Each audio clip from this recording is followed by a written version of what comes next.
कभी कभी पेरेंट्स की भी बहुत ज़्यादा गलतियाँ होती हैं जिसकी वजह से हमारे बच्चे हमारा नुकसान कर तो बैठते हैं। अस्सलाम वालेकुम, कैसे हैं आप सब लोग? आई होप सब ठीक होंगे और मज़े में होंगे। अल्हम्दुलिल्लाह से मैं भी ठीक ठाक हूँ। तो जनाब अभी जो है ना, मैं रात का टाइम है, मुझे लग गई थी भूख और मैंने अपने हस्बैंड को बोला कि आज बाहर से पिज़्ज़ा मंगवाते हैं। तो मैंने मीडियम साइज़ का पिज़्ज़ा मंगवाया, लेकिन बहुत ज़्यादा स्पाइसी था, टू मच। और अगले दिन क्या हुआ कि मैंने नाश्ता नहीं था किया हुआ, तो फिर मैंने अपने हस्बैंड को वापसी पे बोला कि आप आलू वाला नान ले आएँ, तो हम दिन को ना वही खा लेंगे। अच्छा ये है कि पहले जब था ना कि मौसम थोड़ा चेंज हो जाता है, तो मैं पराठे वगैरह घर ही बनाती थी। लेकिन अब आहिस्ता आहिस्ता ऐसा हो रहा है कि मौसम बिल्कुल भी नाश्ता करने का दिल नहीं करता, तो एक दो भाजी जाते हैं, तो फिर मैं उस टाइम आके ना नाश्ता करती हूँ। उसके बाद जी नंद की शादी आ गई है और थोड़ी बहुत तैयारियाँ चल रही हैं। यहाँ पे मैं अपनी कज़न के साथ आ गई थी बाज़ार और मैं अपने लिए जूते पसंद कर रही थी। मैं देख रही थी कि कोई अच्छा सा जूता मुझे पसंद आ जाए तो मैं ले लेती हूँ। मुझे खुद सा पसंद आ रहा था, लेकिन पता नहीं क्यों मुझे खुद सा भी इस टाइम ना अच्छा नहीं था लग रहा पाँव पे। और जब आप जूता लेने जाते हैं ना, तो सबसे पहले ये है कि आप अपने पाँव पे कोई मॉइस्चराइज़र या कुछ लगा के जाया करें।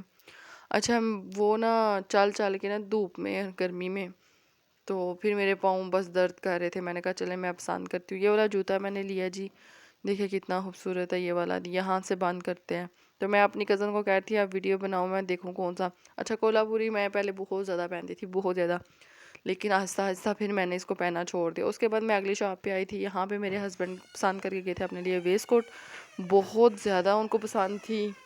तो मुझे उन्होंने बताया नहीं था कि मुझे ये लेनी है, तो मैं फिर चुपके से गई और मैं इनके लिए बिस्कुट लेने। उसके बाद जी रात के टाइम मैं आई थी अपने अब्बू लोगों के घर और यहाँ पे मैं सैलून पे आ गई थी। सैलून पे आई, प्लकिंग वगैरह करवाई थी, तो फिर बस आ गई थी वापस। तो उसके बाद जी ये भाई ने खाना वगैरह रेडी किया हुआ था। भाई कह रहे थे कि आप आई हुई हैं तो खाना वगैरह खा के जाना है। ये जी भाई का ऑफिस था, हम भाई के ऑफिस ही बैठ गए थे, कुछ बातें वगैरह भी कर रहे थे और बस हम लोग ना ऐसे ही उनके रूम में बैठ गए। तो देखें जी माशाल्लाह से भाई ने बड़ा खूबसूरत सेटअप बनाया, मुझे भाई का सेटअप बहुत पसंद आया। ये अलमारी भाई ने न्यू ला के रखी है और सामने जो अलमारी ला के रखी है ना, उसमें बुक्स वगैरह रखी हुई हैं। तो उसके बाद जी ये अगले दिन का व्लॉग है, मैं आ गई थी अपने घर माशाल्लाह से। और सुबह उठने की रूटीन मैं आपको आज बताती चलूँ कि आज मैं सबसे पहले सुबह उठी और मैं आपको सच्ची बात बताऊँ ना, कि जिस दिन छुट्टी होती है ना, उस दिन आपका कोई काम करने का दिल नहीं करता, लेकिन जिस दिन आपका बेटा और आपके हस्बैंड गए होते हैं ना अपनी अपनी जॉब पे, तो फिर बहुत ज़्यादा दिल करता है कि बंदा जो है ना अपना अपनी रूटीन ना खुद ही सेट कर ले। अच्छा मुझे बड़ा सुकून मिलता है फिर। उसके बाद ये ब्रश वगैरह करने के फ़ौरन बाद मैं बाहर आ गई थी और मैंने ना आज मशीन लगानी है। मुझे समझ नहीं था आ रहा, धूप 2-3 दिन से ना नहीं थी निकली, अब आज निकली है, बहुत मज़े की धूप निकली है। मैं आपको बाहर लेकर चलती हूँ तो मैं आपको बताती हूँ।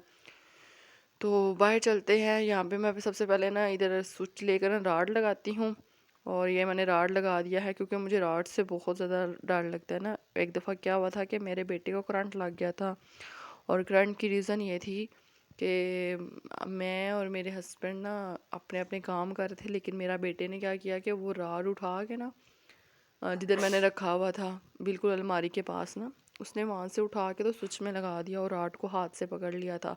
है भी स्टील का राड था, जिसकी बिना पे मेरे बेटे को करंट लगी थी और उसकी जो फिंगर थी वो डैमेज होगी, 3 फिंगर डैमेज हो गई थी हाथ। उसके साथ उसके फेस पे निशान पड़ गए। अच्छा वक्त ही हमें नहीं था पता चला कि ये निशान वगैरह पड़ेंगे या कुछ होगा या कोई इस तरह का सीन बनेगा। अच्छा अचानक ही फिर जब तकरीबन कुछ टाइम गुजरा तो वो जनाब इसके ना स्किन बहुत ज़्यादा जल गई थी और ऐसे बहुत ज़्यादा जल नहीं जाता, जैसे गर्म पानी गिरे चाय गिरे तो जल जाता है बंदा, वैसे। फिर उसके बाद इसको हम लेके CMH खा रही हैं, वहाँ पे चेकअप वगैरह करवाया। यार ये सिर्फ़ और सिर्फ पेरेंट्स की गलती थी, क्योंकि गलती तो हमारी थी क्योंकि हमने राड बच्चों की नज़र में रखा हुआ था। हम पेरेंट्स क्या कहते हैं कि बच्चे ये हरकत नहीं करेंगे, ये नहीं करेंगे, लेकिन फिर भी आपको मोहतात होकर रहना पड़ता है। जिधर भी रहे ना, आपको हमेशा मोहतात होकर चलना पड़ेगा।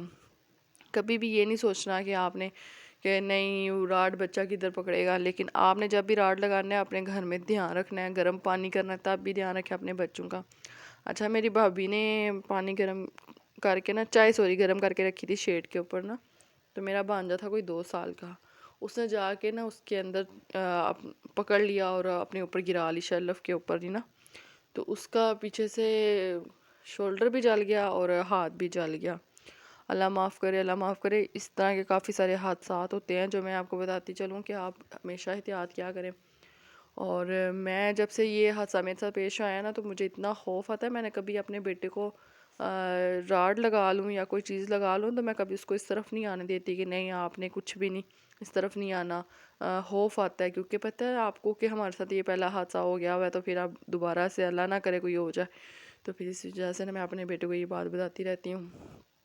तो उसके बाद जी अपनी टॉपिक की तरफ आते हैं। यहाँ पे जल्दी से मैं नाश्ता बना रही थी, ये अगले दिन का था जो वीडियो मैंने बनाई। और यहाँ पे नाश्ता करने लगी थी, मेरा बेटा आ गया था, वो नीचे गया हुआ था क्योंकि उसके ना एग्ज़ाम हो रहे हैं, तो उसका उर्दू का एग्ज़ाम था। तो मैंने कहा चलो जो है ना नाश्ता करते हैं, फिर मैं आपको पढ़ाती हूँ। अभी मैंने मशीन भी लगानी थी, राड वगैरह लगा ली है मैंने, तो बस अब मशीन लगाती